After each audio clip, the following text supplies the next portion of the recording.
Hello and welcome to the United Community Channel. This is your match reaction. Manchester United 2, Liverpool 2. And a much improved second half, if we're being completely honest. And again, thrown away with a penalty. And disappointing in that. But a lot of positives, in my opinion, to take out of the game. It has to be said. And we've got the guys in, as always. We've got Chris, we've got Oshin, and we've got Ben. I thought Desi was there as well, but he dropped out. Hopefully he'll be back. Chris, you're on my direct right. So I go for your opinion first. What did you make of the game overall? Are you happy with the result, with the performance? What do you make of it? I'm okay with the result. I'm not happy with the result. I mean, we gave the game away. As much as we applaud Aaron Wan-Bissaka and all of his tackles and how good he is at his tackles, I mean the one bad one that cost us. I can't condemn him so bad that but it's just, we gave the game away. I mean, I think we played, this is one of the better total games that I've seen in a while. I mean, Liverpool had the ball for a while. We maintained our shape. We got the ball. We took advantage of their mistakes, just like people have taken advantage of our mistakes. The one thing I think we're missing is end product again. I mean, I think the stat was when I saw it 35, 36 minutes into the game, we still had no shots. I mean, you can't think you're going to win games doing that. So, we have to get better there. But all in all, I'll say positive because we didn't sit back and, we went after them and we held the ball and we made good possession runs with the ball and everything like that. So, I can't be overly critical, but we gave this game away. Liverpool didn't win it. We gave it away. Yeah. Oshin, welcome back. What did you make of it? Would you agree with Chris? Did we throw it away? What do we deserve out of the game more than anything else? I think we didn't get what we deserved. I think we played very well in the second half in particular. The first half, we were typically United this season, kind of not really knowing what we were doing. But then they came out in the second half and we were cohesive. There was movement off the ball. There was movement with the ball. I think we deserve to win it. And one stupid lack of concentration, and I put it in the chat, how can we not hold on to a win? How can we not hold on to a game? What is there something in these players? That's my scouser just coming in there. Everyone's happy with the result.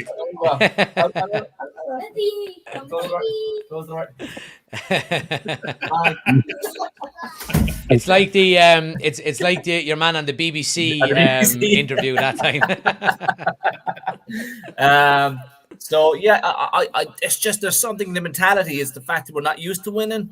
Yeah, that we just feel like we're not going to win. Even when we went 2-1 up, I was thinking, okay, like Chelsea Thursday night, what's going to happen in the next 90 seconds? Are we going to give away a stupid moment? And we did. Is that lack of is that mentality? Is it lack of quality? Is it inexperience, or maybe a bit of everything there?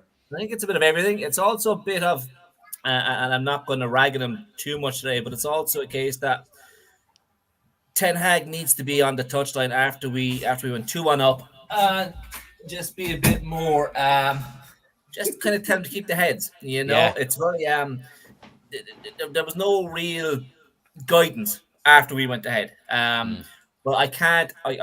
We'll probably go on to it later on, but I can't fault it for much else in the second half. The subs were spot on. It was just we just lacked that je ne sais quoi. Yes. Ben, what does je ne sais quoi mean? It means I reckon it gave it to us for us. I think the first half we were poor and letting them come on to us. And like say, second half we come out and we took it to them. Yeah. Overall, I think we played better than them. For the majority of the game. Yeah, absolutely, I agree. Desi is back in with us. Give us your thoughts on it, man. What did you make of it? Are you happy with the result? Are you disappointed we threw it away at the end? What do you think?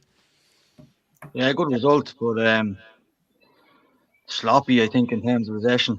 Casemiro giving the ball away too easy. Harry Maguire giving the ball away too easy. But take the draw, Jack, with what we Yeah, have. yeah, absolutely. Chris, I'll go back to you on this one, and I'll try and do it as chronologically as I possibly can. But I think if you're looking at the overall entirety of the game, like Desi said there, again we see this issue with being too easy to play through the midfield. And I mentioned it in the first half that Bruno, and I'm not blaming it because obviously it's a three-man midfield, but Bruno likes to go and close the ball down, especially when Liverpool have it in their back line. And Liverpool are very good at just sucking you in, and all of a sudden then Manu and Casemiro are outnumbered 3-2 in midfield. Surely it's something from an experienced player, you would say, just let them have it. Don't be like a Jack Russell, just fucking chasing the ball everywhere, We have to get a little bit of that into our game, I think, do we?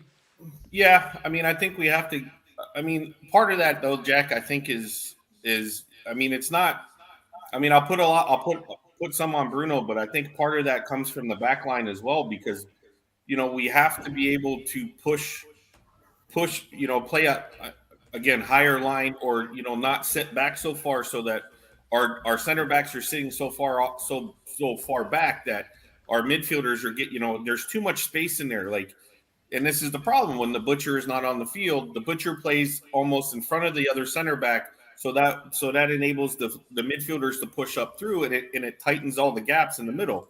Or the other difference is our wing players have to pinch in and help out.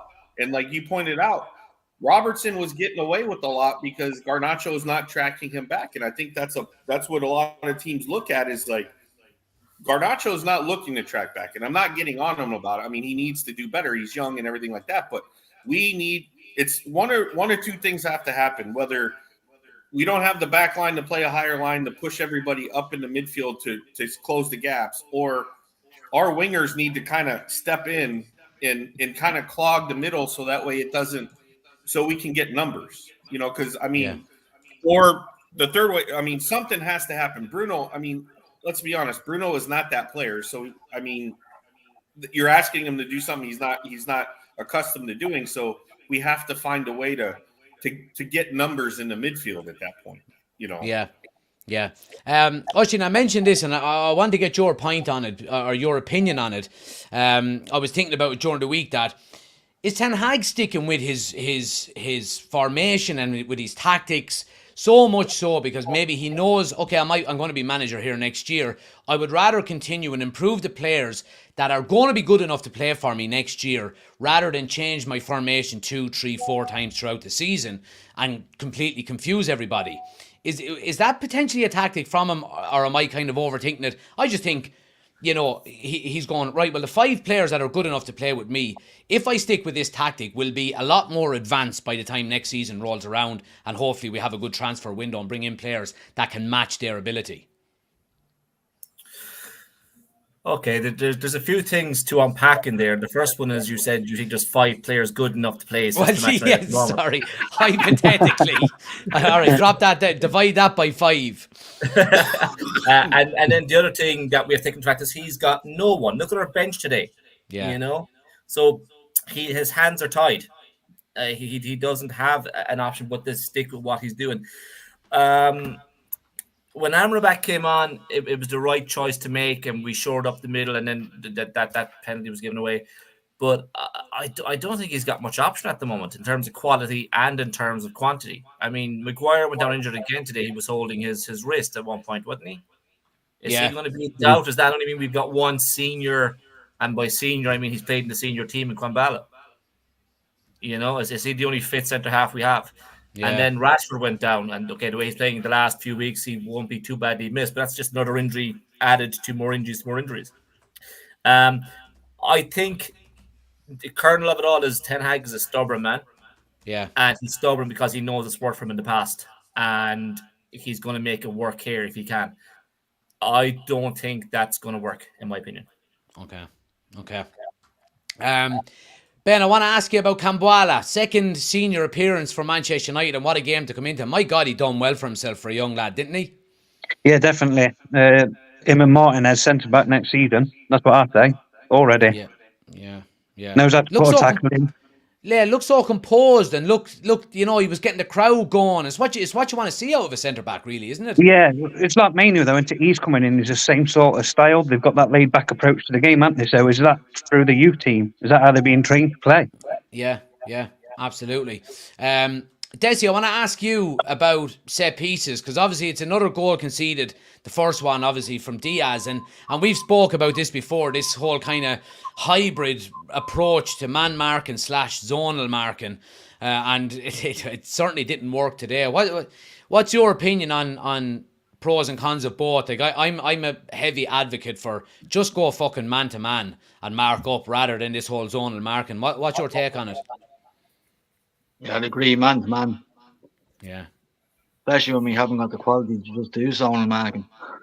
Yeah. I think for the goal, like you can't really. Kobe Manu should have never let him go. Like I think that was his man. Well, see, that's the thing. Diaz was standing in the zone that Kobe Manu was marking. But when Diaz ran off him, Kobe Manu didn't follow him because his role was, I have to mark this area of the box. You know what I mean? Yeah, well, it's easy to say then that man-to-man marking on that occasion is the right thing to do, but yeah, it's kind of 50-50. It might have worked another time, it just didn't work today. I don't know. Have we conceded a lot of goals from set pieces? It feels like it. I don't know the exact figure, but it feels like we have, and it feels like we've literally scored none from set pieces ourselves. You know what I mean? Which I think isn't hammered on corners. I just think personally, Jack. But back to what Chris said about Garnacho, I mentioned it at the halftime. I texted into when you were doing the live watch along. That was a massive weak point for us. That side, and I'm sitting there 10 minutes into the match, going right. You're going to need to shore up that side because they're just having a field day down there. They literally were. That's all their attacks were coming from, was that side mainly. Yeah. And when he brings Anthony on, I'm thinking grand, because you just know he's not going to get too much out of shape, and he's going to try and get back. And like, I don't think Diaz had much of the ball when he come on, and if he did, Anthony was right beside him most of the time. Well, I think your point is pretty much proven, because when Anthony did come on, we seen Liverpool start attacking down our right hand side rather than the left. Yeah, of course. And he should have seen that early on. But look, again, I definitely think he should have went with Ocean's formation, the 4-4-2. It would have suited us better because their two centre backs wouldn't have had much time on the ball with two strikers up there putting pressure on the back four. And I think it was just too easy for the likes of Van Dijk getting on the ball. And he's a good passer of the ball. He moves the ball swiftly. We wanted to try and keep him going back to the goalie as much as possible, like what they were doing with air defenders. Similar. Yeah. Absolutely. Chris, talk to me a little bit about, I'll go to Ben on this one, about Kobe Manu, because he's just came up on the screen here. What a goal. And I thought he played well today. Gave away a couple of little balls, but look, that's to be expected, I think, especially when you're playing Liverpool for a kid his age. I mean, he just looks so comfortable, being on that stage. And the goal, someone put into the chat, I think, vibes of Makeda, that spin and finish. What a goal. Yeah, what can you say about it? Look at how many appearances he's made now for us. He's nailed a spot for the team and in midfield. Yeah. Sometimes I think when we haven't got the ball, I think some of the senior players need to talk to him, though, because I've noticed today a couple of times when they had throw-ins, he weren't behind the ball. Yeah. From where it was being, and that's just experience. You need a player to come back here, let them get the ball, and then regroup. Yeah. But as far as a player, you've got a quality player in there, haven't you? So yeah, absolutely. Chris, I want to talk a little bit about Rashford. Obviously, you're the Rashford expert here in the group. Me personally, I thought it was an improved performance by him. Obviously, in comparison to the 20 minutes he played against Chelsea, which wouldn't be hard, in fairness. And I will get to the comments in a moment, guys. Keep getting your comments in. Improved performance, but we've said that a couple of times this season, and he hasn't backed it up consistently. What did you make of it? I mean, I saw something out of him that I've not seen all season. Like I said in the live, is that I saw him challenge for a 50-50 ball. Like he jumped and challenged and everything, and he was tracking back. He was following his man. I mean, I think he played better. I mean, I can't knock him for that. Now, like you said, Jack, he's very inconsistent. Next game, he'll probably walk around and do nothing because that seems to be the case. But I mean, I think he played better. Now, can I say that his end product needs work? Yes, it did, because there's some times that he should have maybe made some decisions a little quicker and everything like that. But I mean, I got to be honest, everybody's end product needs work on our team. Like, there's not. I mean, we don't have a lot of consistency when we get in the final third. It's I said something earlier in the live, is that I meant it defensively, but now I'm thinking about it. I think it's offensively too. We get caught ball watching a lot. Our guys aren't. They watch what's going on instead of making something happen. If you watch what Liverpool does, their guys move in and out of spaces to make things hard on defenders. We don't. We kind of just run, and like everybody's running with Rashford going, well, what are you going to do? Are you going to pass it? Are you going to shoot it? No one's doing something to make it happen. And that's the difference in the Chelsea game where, when Anthony and Garnacho are there, Anthony's putting balls across and making things, putting in spaces to make things happen so you can run onto it. We do that today, I do say that Rashford played better. I mean, it's hard to play worse. So it's, I mean, I got to say he played better. Now, I think that Anthony should have started the game. I mean, I'm not. And I thought Anthony played well when he came on also.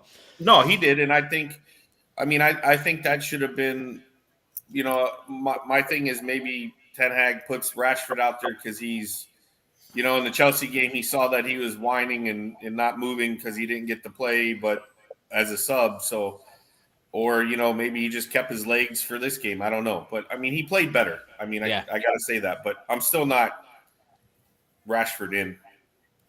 Right, okay. Oisin, I'll go to you on this one, talking about midfield, and I'll give you two players here, obviously Casemiro and Bruno. Bruno gets a very good goal, and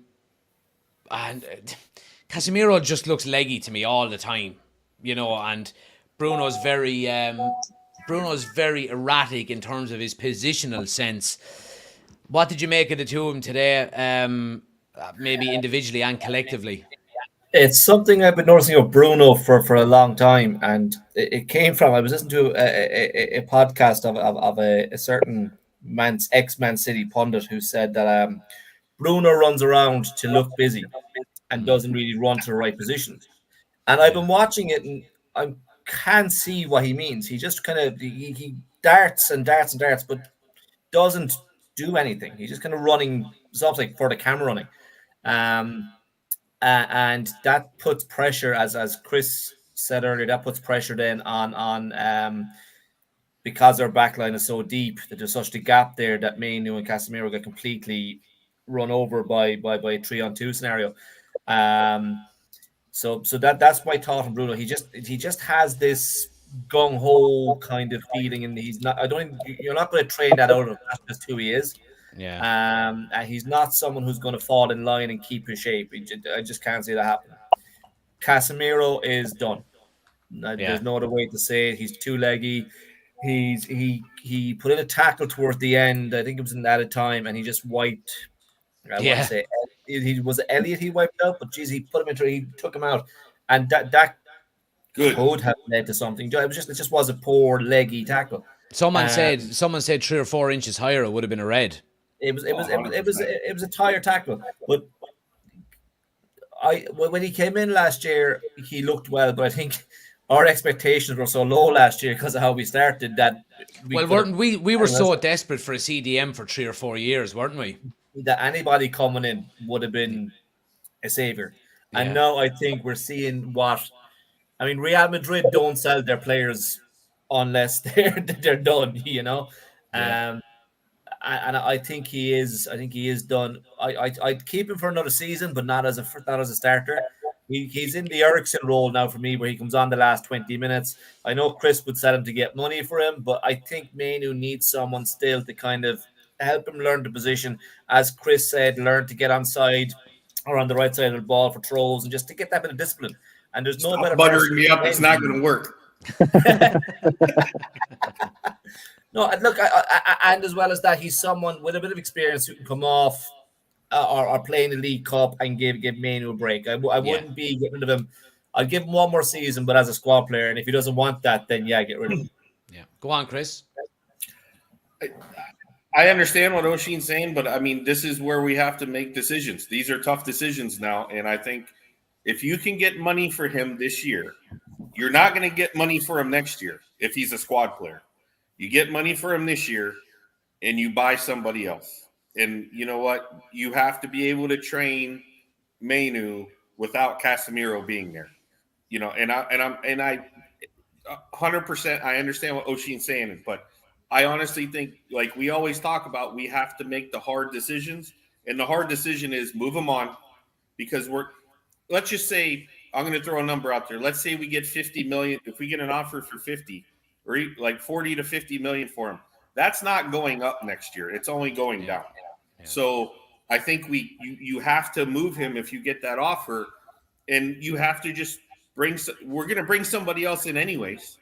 And then maybe Dan Gore can stay with the first team. I mean, we're not going to solve this overnight. We understand that. But at the same time, we have to make tough decisions. And just like Kambwala, he's come on in two appearances and looked very well. Maybe Dan Gore can come on and follow suit, you know, because let's be honest, the one good thing that we've seen out of Eric Ten Hag's style in coaching is that the young players are prospering. Yeah. They're coming on and you see good sound playing, and whether that's the training staff, him, we don't know. We're not in the back room, but at the same time, like, you have to trust that process, because that's the process that's working for us right now. Yeah, yeah. And absolutely. I think Casemiro needs to move on. We get money for him. We can use that for whatever we want to use it for at that point. But I just think we have to make that hard decision, just like we probably should have let Eriksen go at the beginning of this season. Yeah, yeah. I agree. And I think inevitably, you know, generating funds to rebuild the squad, I think Casemiro is one of them players that Ineos will probably look to move on. Let me see what people are saying in the chat here before we finish up. Daryl says, hold on, one middling preference for 50 minutes from Rashford doesn't make up for how shite he's been all season. No, I agree. But, you know, we'll call out shit performances, but we'll also, you know, we call it like it is, you know. Desi had to jump off. He has a toothache. That's no problem, Desi, man. Neverworld says, would also like to put across the point that Klopp doesn't half talk one load of absolute shite. Yeah. Well, that's inevitable. It has to be said. Danny says, Bruno needs to stop diving and throwing himself onto the floor. He also needs to stop crying at the referees. He's United's captain. Other than the goal today, he didn't do anything else. I thought going forward, he was, you know, gave away the ball a few times. But look, it's been said before, your creative player, your most creative player should be giving the ball away. You know what I mean? It'd be a different story if it was our centre back giving it away that much. So I'll have a little bit of leniency towards that. Could have made 10 or 12 inches higher and went out a true legend. That's in relation to the challenge with Casemiro. We need to cash in on anyone who's not in future plans, says Finn. Luke says Casemiro is gone this season. There's no keeping him around. He doesn't press or add much to performances. He doesn't even give cover because he has no legs. Daryl says sell him in the summer and get as much money as possible, along with Varane, Rashford and Maguire. And fucking fair play to you as well, Daryl. You put €1 on Liverpool to win and it fucked up Liverpool winning. So well done. We said that at the start of the match. Said whoever I back ends up losing. So I said put €1 on Liverpool and and it worked.